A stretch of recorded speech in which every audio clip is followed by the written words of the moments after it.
fallen from the families.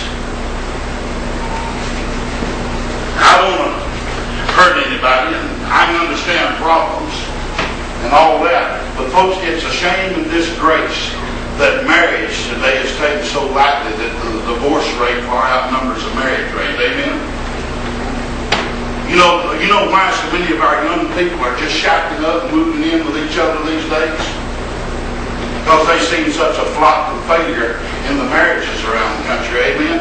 So I won't take that chance. And boy, I tell you what, I never did believe in divorce until my son married his first wife.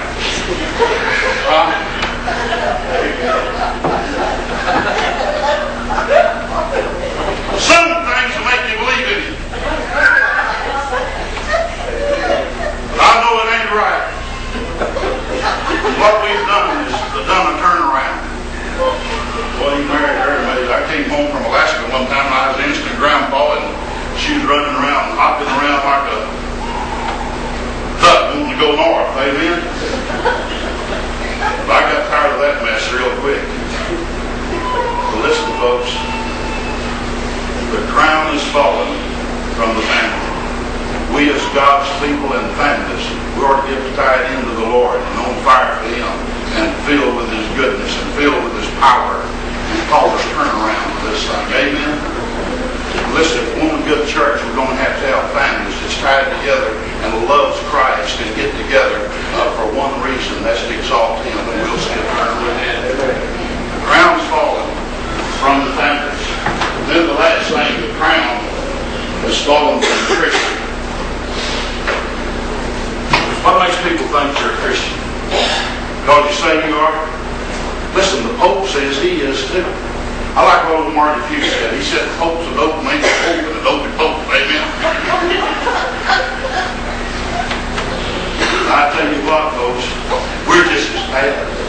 We go around talking about the Lord, talking about Christ, talking about the salvation of the Lord, and act like He's 100,000 miles away. And the ground is falling. People don't respect it because you say you're a Christian anymore. But if Jesus tarries, it's going to mean something. Amen? That's right. Back in the New Testament days, if you said you're a Christian, you better watch out. Somebody who's swinging a sword at you. Amen? You know, they didn't cut Paul's head off on the guillotine just because they're afraid he'd eat too much. They cut it off because of his witness to the Lord. And listen, when people believe us when we say we're a Christian, we'll see a turnaround. Amen? The ground is falling. And what's it going to take to get us back?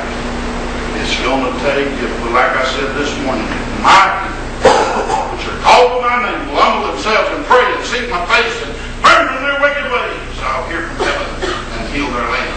That's what's going to bring our nation back, bring our churches back, bring our families back, bring our Christianity back, and all of that when we get tired of what we have. I don't know, it's hard to explain. Now some of you, we was talking about Bold Camp meetings this morning. Now some of you's been through that. You know, don't you hunger for that again? Wouldn't you drive 1,000 miles for that tonight? Some of you's never experienced anything like that, but it'll ruin you. I'll tell you what, folks, I was raised up on beans and cornbread, and I still like them, but they're not as good as steak, believe me. I got into a revival, and it's like once you get into that, you're never satisfied anymore. I tell you, you can eat beans and cornbread all you like. One day somebody throw you a T-bone. From then on, you want one now and then. Amen? And that's where we stand. I believe it's worth it, folks. Listen, some of the sweetest people, and I don't want to start buttering you up tonight, but y'all are family. I love you to death. Y'all are the only family I've got. I'm closer to y'all than I am my own kids. I'm closer to y'all than I am any of the kin folks. But the point is, folks, with all of that, what a joy it would be for this to be a nucleus of God's revival coming and making something different in Tyler. Amen? Got a good pastor, got a good nucleus, got a good folks, and listen, folks that sacrifice. But let's go far beyond that and say, Lord, with your grace, bring us back to the place where you want us and get us back on fire and get us wound up and get us going for the Lord. I believe it's worth it. it's not worth even being here. Amen. But if it is worth it, it's worth being serious and doing all the way.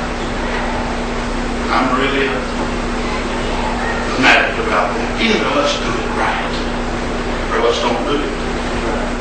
Amen. Let's stand. And you know, I believe what we're going to do tonight is a little different. I've always liked invitations to be primarily in the hands of the pastor, because he understands God gives that to people.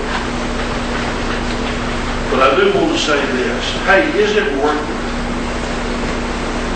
Is it worth it? We've got a new year starting, folks. And I don't like for people to do things and put pressure on people. That's not worth a hill of beans.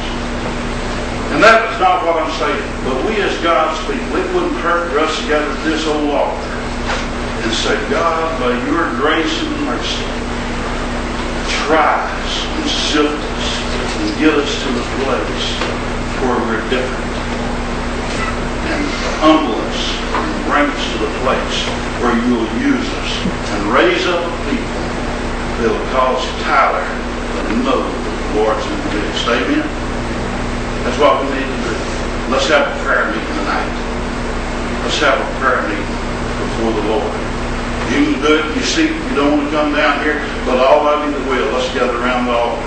And if you don't want to come to the altar, there's nothing, not putting pressure. That don't mean a thing in the world. You can pray back there. Listen, folks, Lord, to say, Lord, revive us again. Bring us back to the place where we could have been. Amen.